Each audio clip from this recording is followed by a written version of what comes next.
Louvado seja o nosso Senhor Jesus Cristo, para sempre seja louvado. Seja bem-vindo a mais um dia, mais um encontro em preparação para a consagração a São José. Estamos no 15º dia de preparação e eu gostaria hoje de meditar o tema chefe da Sagrada Família. São José, chefe da Sagrada Família, rogai por nós. Em nome do Pai, do Filho, do Espírito Santo. Amém. Salve, guardião do Redentor e esposo da Virgem Maria. A vós Deus confiou o seu Filho. Em vós Maria depositou a sua confiança. Convosco Cristo tornou-se homem. Ó bem-aventurado José, mostrai-vos Pai também para nós, e guiai-nos no caminho da vida. Alcançai-nos graça, misericórdia e coragem, e defendei-nos de todo mal. Amém. São José, rogai por nós. Chefe da Sagrada Família. São Pedro, Julião e Aimar diz: Jesus e Maria não apenas submeteram suas vontades a de José, pois ele era o chefe da Sagrada Família, mas também entregaram amorosamente seus corações a ele. Olha que bonito. Hoje, chamar um homem de chefe da família não é visto com bons olhos, né? Mas Deus não está preocupado com o que é politicamente correto. Ele estabeleceu na família e designou que os pais fossem os chefes de suas famílias. Isso não significa que os homens sejam melhores que as mulheres. A maior pessoa humana que já viveu não foi um homem, mas uma mulher, Maria, a mãe de Deus. Jesus é uma pessoa divina. Tanto Jesus quanto Maria tinham grande alegria com a liderança de São José em sua casa. Porque muitas pessoas se ofendem, com a terminologia hoje em dia, chefe da família. Infelizmente, por casos de abuso, emocional, físico, sexual, por parte de uma figura paterna. Esse tipo de abuso quebra o coração de Deus. No entanto, a crise da masculinidade pode ser corrigida se os homens começarem a imitar São José. Seu exemplo paternal mostra que força, autoridade e liderança devem estar a serviço dos outros. Força, autoridade, liderança devem estar a serviço dos outros. Papa Leão XIII diz: em José, os chefes de família são abençoados com um modelo insuperável de vigilância e cuidado paternal. Os maridos e pais precisam imitar São José. Famílias de todo o mundo experimentarão uma revolução de santidade se os maridos imitarem São José. Passagens importantes do Novo Testamento não serão mais vistas como ofensivas, mas como vivificantes. E aqui eu gostaria de fazer a leitura de um texto bíblico da carta de São Paulo aos Efésios, que muitas vezes incomoda muita gente.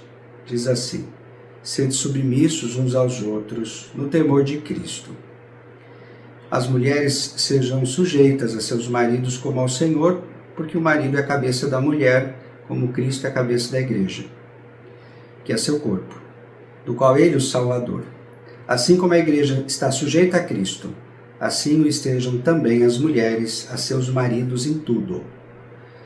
Maridos, amai vossas esposas, como também Cristo amou a igreja, e por ela se entregou a si mesmo para santificar, purificando-a no batismo da água pela palavra, para apresentar a si mesmo esta igreja gloriosa, sem mácula, nem ruga ou coisa semelhante, mas santa e imaculada. Do mesmo modo, os maridos devem amar suas esposas como ao seu próprio corpo. Aquele que ama sua mulher, ama-se a si mesmo. Com efeito, ninguém aborreceu jamais sua própria carne, mas nutre-a e cuida dela, como também Cristo o faz à igreja, porque somos membros do seu corpo. Por isso deixará o homem seu pai e sua mãe e se unirá à sua mulher, e serão os dois uma só carne. Grande mistério é esse. Eu entendo em relação à igreja e a Cristo. Por isso, também, cada um de vós ame a sua mulher como a si mesmo, e a mulher respeite a seu marido. É um trechinho da carta de São Paulo aos Efésios. Faça de São José o chefe espiritual de sua família. Tenha uma bela imagem de São José na sua casa. Coloque no lugar de destaque. Frequentemente invoque a intercessão de São José em família. Reze em família, pedindo a intercessão de São José. Você verá que São José vai fazer diferença. Diz o Papa João Paulo II, santo hoje: caríssimos irmãos e irmãs, o sacramento que os une uns aos outros também os une em Cristo. Une vocês com Cristo. Grande mistério é este. Quer-se que se apresenta em seu meio, suas almas, suas famílias, suas casas. São José estava bem ciente disso. Por isso não hesitou em confiar a si mesmo e a sua família a Deus. Em virtude dessa confiança, ele cumpriu plenamente a sua missão, que Deus lhe confiou para o bem de Maria e de seu filho. Apoiado no exemplo e proteção de São José, ofereça um testemunho constante de devoção e generosidade. Possamos confiar nossas famílias, a São José. E vamos rezar, mais uma vez, a ladainha de São José, a oração de todo consagrado a São José. Senhor, tende piedade de nós. Cristo, tende piedade de nós. Senhor, tende piedade de nós. Jesus Cristo, ouvi-nos. Jesus Cristo, atendei-nos. Deus Pai dos céus, tende piedade de nós. Deus Filho Redentor do mundo, tende piedade de nós. Deus Espírito Santo, tende piedade de nós. Santíssima Trindade, que sois um só Deus, tende piedade de nós. Santa Maria, rogai por nós. São José, rogai por nós. Ilustre Filho de Davi, rogai por nós. Luz dos patriarcas, rogai por nós. Esposo da Mãe de Deus, rogai por nós. Casto guarda da Virgem, rogai por nós. Sustentador do Filho de Deus, rogai por nós. Zeloso defensor de Jesus Cristo, rogai por nós. Chefe da Sagrada Família, rogai por nós. José Justíssimo, rogai por nós. José Castíssimo, rogai por nós. José Prudentíssimo, rogai por nós. José Fortíssimo, rogai por nós. José Obedientíssimo, rogai por nós. José Fidelíssimo, rogai por nós. Espelho de paciência, rogai por nós. Amante da pobreza, rogai por nós. Modelo dos trabalhadores, rogai por nós. Honra da vida em família, de família, rogai por nós. Guarda das virgens, rogai por nós. Sustentáculo das famílias, rogai por nós. Alívio dos miseráveis, rogai por nós. Esperança dos doentes, rogai por nós. Patrono dos moribundos, rogai por nós. Terror dos demônios, rogai por nós. Protetor da Santa Igreja, rogai por nós. Cordeiro de Deus, que tirais o pecado do mundo, perdoai-nos, Senhor. Cordeiro de Deus, que tirais o pecado do mundo, ouvi-nos, Senhor. Cordeiro de Deus, que tirais o pecado do mundo, tende piedade de nós. Ele constituiu o Senhor de sua casa e fez príncipe de todos os seus bens. Oremos. Ó Deus, que por inefável providência vos dignaste escolher a São José, por esposo de vossa Mãe Santíssima, concedei-vos, pedimos, que mereçamos ter por intercessor no céu aquele que veneramos na terra como protetor. Vós que viveis e reinais por todos os séculos dos séculos. Amém. O Senhor esteja convosco. Ele está no meio de nós. Que desça pela intercessão de São José, que desça sobre sua casa, sobre a sua família, sobre você. A bênção do Deus Todo-Poderoso, Pai, Filho e Espírito Santo. Amém. São José, rogai por nós. Sejam bem-vindos ao áudio do 15º dia da nossa consagração a São José. Você pode acompanhar no livro, lá na página 251, a Santa Casa de Loreto, através também do PDF que aqui disponibilizamos para você, e junto comigo neste áudio vamos lá aprender um pouquinho. A Santa Casa de Loreto. São Pedro Canísio dizia: haverá alguém que, já tendo visitado Loreto, não viu com os próprios olhos e ouviu com os próprios ouvidos as prodigiosas obras de Deus, nem as sentiu em sua alma? A casa mais santa do mundo está na Itália. Foi isso mesmo que você leu. Ela ficava na Terra Santa, mas mudou de lugar. A casa da família de Jesus, Maria e José está localizada na cidadezinha de Loreto, na Itália. Como ela foi parar ali? Bem, o que você está prestes a ler é a história real de como a casa da Sagrada Família em Nazaré foi transportada para a Itália por anjos. E a história é tão fascinante que depois de lê-la, é provável que você queira ir para Loreto. De acordo com historiadores, a casa da Sagrada Família permaneceu em Nazaré por 13 séculos. Então, no dia 10 de maio de 1291, ela desapareceu de repente. Tudo que restou da casa foi o alicerce. O súbito desaparecimento da casa foi notado por todos em Nazaré, deixando a comunidade inteira perplexa. Era impossível que uma pessoa ou um grupo de pessoas a removesse tão depressa sem que ninguém percebesse. Reza a tradição que a Santa Casa foi transportada de Nazaré por anjos. Nos relatos de suas experiências místicas, a beata Ana Catarina Emmerich falou sobre a transposição angelical da casa. Ela afirma: testemunhei muitas vezes em visões a transposição da Santa Casa para Loreto.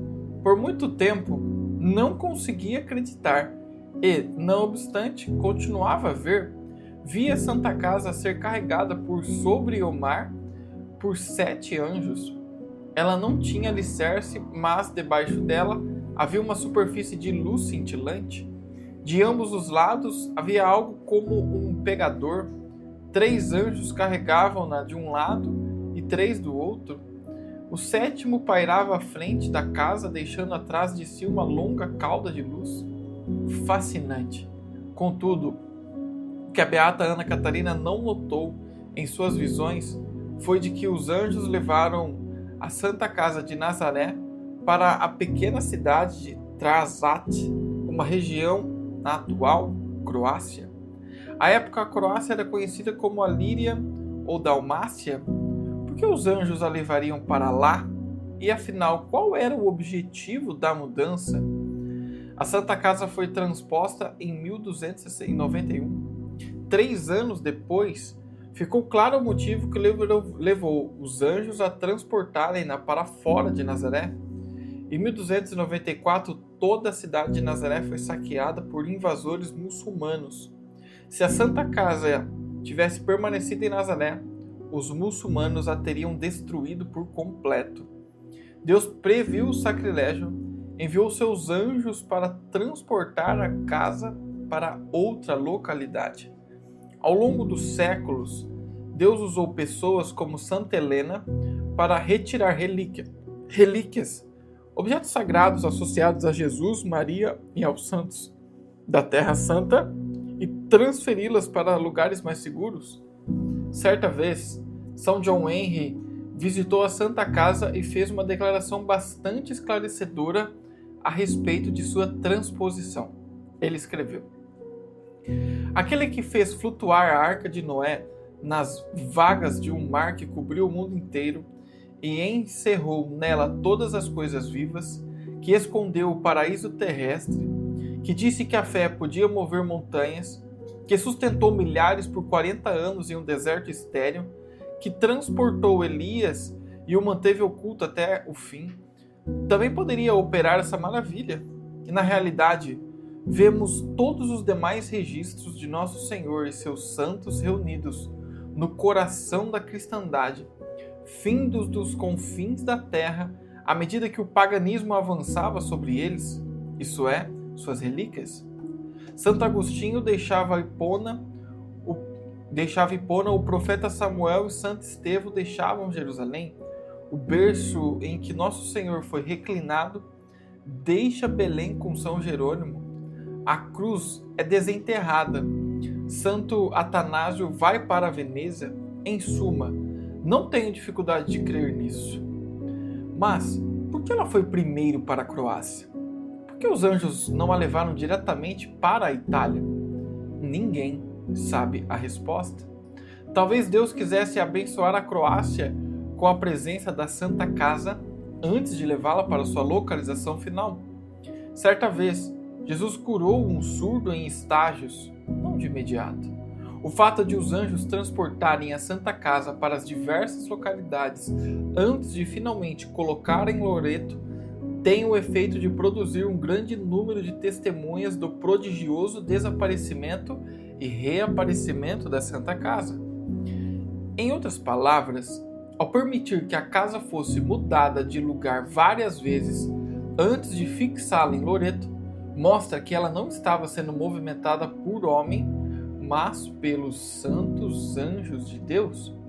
Estudemos de forma mais detalhada todas as transposições milagrosas da Santa Casa. Em 10 de maio de 1291, dia em que a Santa Casa desapareceu de Nazaré, pessoas do vilarejo de Trezat, na Croácia, testemunharam o súbito aparecimento de uma nova casa no vilarejo. Nenhum dos moradores dali sabiam como ela havia aparecido. Curiosamente, os habitantes do lugar observaram que as 4 paredes da casa repousavam sobre o solo. A casa não tinha alicerce. Depois de permanecer na Croácia por 3 anos, a casa tornou a desaparecer milagrosamente em 10 de dezembro de 1294. Ninguém no vilarejo viu a casa partir.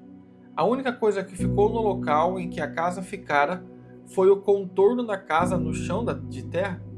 Até hoje, o monumento marca o ponto exato em que a Santa Casa esteve por 3 anos em Trezat, na Croácia. Para onde a casa foi depois da Croácia? Os anjos levaram-na para além do mar Adriático, para a cidadezinha de Piceno, na Itália. Por incrível que pareça, a mesma coisa aconteceu na cidade de Piceno. Ninguém testemunhou a chegada da casa e ninguém sabia de onde ela viera. A casa permaneceu em Piceno por apenas 8 meses, porque salteadores começaram a assaltar os peregrinos, muitos deles da Croácia, que vinham visitar a Santa Casa. Em agosto de 1295, a casa desapareceu mais uma vez e reapareceu sobre uma colina não muito distante da cidadezinha de Piceno. No entanto, a colina em que a casa foi colocada pertencia a 2 irmãos, que começaram a brigar pela propriedade da casa. Sem conseguir resolver sua disputa, os irmãos começaram a explorar os peregrinos para obter ganhos financeiros. A Santa Casa permaneceu em sua propriedade por apenas alguns meses antes de desaparecer mais uma vez. Quase no final de dezembro de 1295, a Santa Casa foi levada pelos anjos para um lugar próximo de sua localização anterior, longe o bastante para que não ficasse dentro da propriedade dos 2 irmãos. Esse lugar é conhecido como Loreto, a cidadezinha em que a casa se encontra até hoje. O milagre de a Santa Casa ter sido transportada 4 vezes pelos anjos levou a Santa Igreja Católica a declarar Nossa Senhora de Loreto a padroeira da aviação. Como podemos saber que tudo isso é verdade? Bem, em 1296, um ano após a chegada da Santa Casa a Loreto, a Igreja Católica designou 16 emissionários para investigar tudo. Os emissionários visitaram Loreto, a cidadezinha na Croácia e Nazaré, e realizaram estudos exaustivos para verificar os acontecimentos. Eles foram primeiro para Loreto.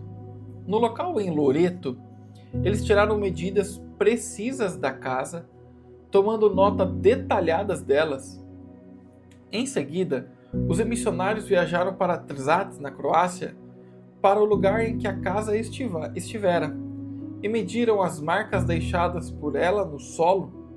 Então, viajaram para Nazaré a fim de comparar as medidas de Loreto e Trezat com o alicerce original.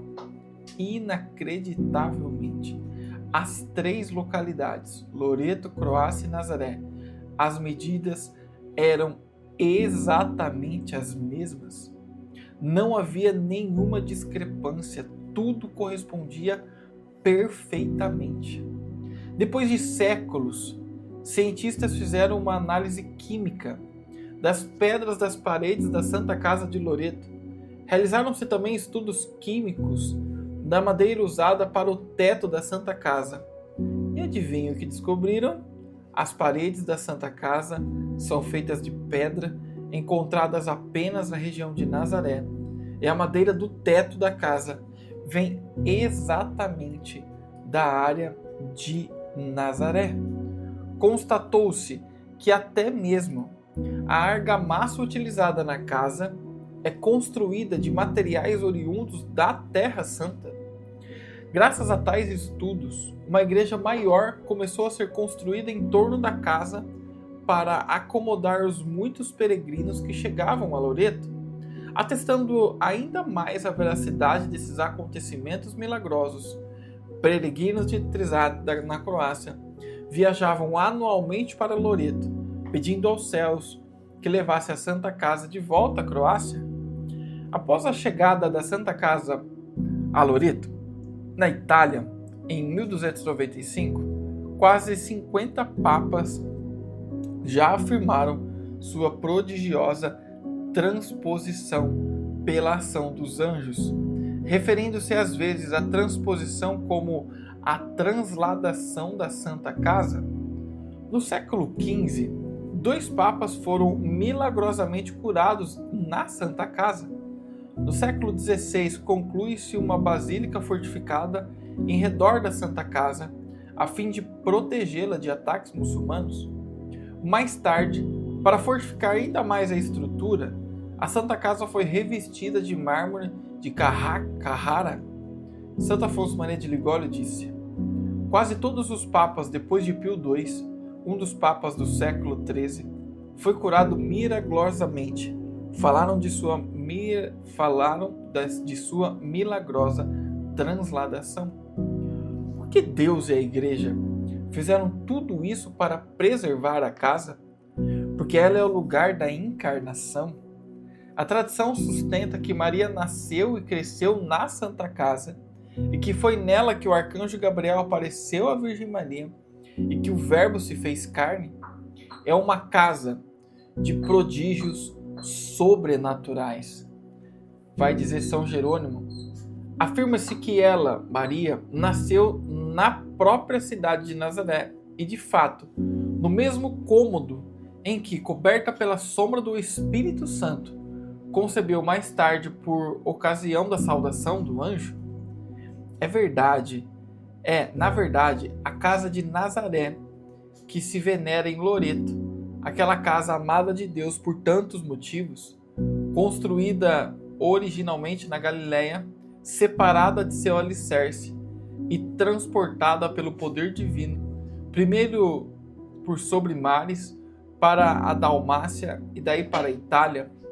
A bendita casa na qual a Santíssima Virgem, predestinada desde toda a eternidade e absolutamente isenta do pecado original, foi concebida, nasceu, foi criada, na qual o mensageiro celeste a saudou como cheia de graça, na qual ela se tornou a mãe do Filho único de Deus. A Santa Casa também é o lugar onde a Sagrada Família vivia em Nazaré. Ela costuma ser chamada de Santa Casa de Maria, mas também merece ser chamada a Santa Casa de José. Quando e como José passou a ter posse da casa não se sabe, mas é provável que isso tenha ocorrido em virtude de seu casamento com Maria. De fato, escavações recentes perto da Basílica da Anunciação dão pistas de como a casa da infância de Maria se tornou a casa da Sagrada Família. Quando viajam para a Santa Casa, os peregrinos geralmente vão a Nazaré para visitar a Basílica da Anunciação, local em que a Santa Casa ficava e onde permanece ali o alicerce do cômodo da encarnação. O que muitos peregrinos não sabem é que bem perto da Basílica fica a carpintaria de São José. A tradição afirma que quando José e Maria já estavam casados, mas ainda não viviam juntos, José morava e trabalhava em sua própria casa ali perto. Quando começaram a coabitar, decidiram viver na casa da infância de Maria, e José usava a outra casa como sua carpintaria. Isso nos ajuda a compreender por que São José não estava presente quando o anjo visitou Maria na Anunciação. Ele ainda não morava com ela na ocasião. A Santa Casa é uma relíquia única que centenas, se não milhares de santos já visitaram.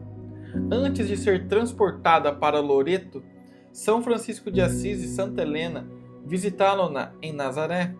Desde sua transposição mística para Loreto, inúmeros santos já peregrinaram para Loreto a fim de vê-la. Dentre eles vemos Santo Inácio de Loyola, São Francisco Xavier. Ele fez uma peregrinação para Loreto antes de partir em sua viagem missionária para a Índia. São Francisco de Borja, São Carlos Borromeu, São Pedro Canísio, São Tiago Gonzaga, e por aí vai uma lista extensa de santos que visitaram. Continuando o texto, Santa Teresa de Lisieux visitou a Santa Casa em 1887, na viagem que fez a Roma com o pai. Em sua autobiografia, ela escreveu o seguinte a respeito da visita: eu me sentia realmente feliz no caminho para Loreto. Nossa Senhora escolhera o lugar ideal para colocar sua Santa Casa. Tudo é pobre, simples e primitivo. As mulheres ainda usam os graciosos vestidos de campo e não adotaram, como nas grandes cidades, as modas modernas de Paris. Achei Loreto encantadora. Que direi da Santa Casa, então? Fui tomada pela emoção quando percebi que estava debaixo do teto que abrigava a Sagrada Família. Contemplei as mesmas paredes para as quais Nosso Senhor havia olhado. Pisei no chão, que no passado ficara úmido com o suor da labuta de São José, e vi o pequeno aposento da Anunciação. Cheguei mesmo a colocar meu rosário na tigelinha usada pelo divino menino. Que doces recordações! A Santa Casa é uma poderosa relíquia. Jesus, Maria e José viveram, dormiram, comeram e rezaram ali. É tão poderosa que o diabo quer distância dela. O beato Batista Mantuano, prior-geral da Ordem dos Carmelitas de 1513 a 1516, e o padre muito devoto da Santa Casa, deixou o seguinte testemunho ocular de um exorcismo realizado em uma mulher dentro da Santa Casa de Loreto em 16 de julho de 1489. Vai dizer então, presta muita atenção no testemunho: não deixarei passar aquilo que vi com os meus próprios olhos e ouvi com os meus próprios ouvidos. Aconteceu com uma senhora francesa de posses e berço, de nome Antônia, que era possuída por espíritos malignos, foi levada para dentro do espaço santo pelo marido para que fosse liberta. Enquanto um padre chamado Estevão, homem exemplar, lia sobre ela os exorcismos de praxe, um dos demônios que se gabava de haver instigado o massacre de todos os inocentes, sendo indagado, para sua confusão, se aquele fora o aposento da Imaculada Virgem, respondeu que o fora de fato, mas que o admitia, confessou, contra sua vontade, obrigado por Maria a confessar a verdade. Além disso, ele indicou na Santa Casa o lugar em que estivera Gabriel e Maria igualmente. Uau, hein? Que coisa, hein? A Santa Casa tem até mesmo sua própria festa litúrgica. Em 12 de abril de 1916, o Papa Bento XV publicou um decreto que estabeleceu o dia 10 de dezembro como a festa litúrgica anual da transladação da Santa Casa. Até hoje, a festa da transladação da Santa Casa é celebrada com grande alegria em Loreto todo dia 10 de dezembro. Vai dizer o Papa Leão XIII, naquela Santíssima Casa se deu o início da salvação do homem pelo grandioso e admirável mistério de Deus feito homem. Em meio à pobreza dessa habitação isolada, viveram aqueles modelos de vida e harmonia doméstica. Não é por um milagre sem precedentes que essa casa foi transportada por sobre a terra e mar da Galiléia para a Itália, por um supremo ato de benevolência da parte de Deus misericordiosíssimo, ela foi colocada em nosso território pontifício, onde, ao longo de tantos séculos, tornou-se objeto de veneração por todas as nações do mundo e resplandece com contínuos milagres. A Santa Casa de Loreto é a habitação em que o Verbo divino assumiu a carne humana e que foi transladada pelo ministério dos anjos. Sua autenticidade é provada por antigos monumentos e por uma tradição ininterrupta, bem como pelo testemunho de somos pontífices, pelo consenso da fé e pelos contínuos milagres que lá se operam até os dias de hoje. Uau! Que essa história, de alguma forma, edifique a sua vida. E quem sabe um dia podemos ir até Loreto visitar a Santa Casa. Deus abençoe. Tenham todos um excelente dia.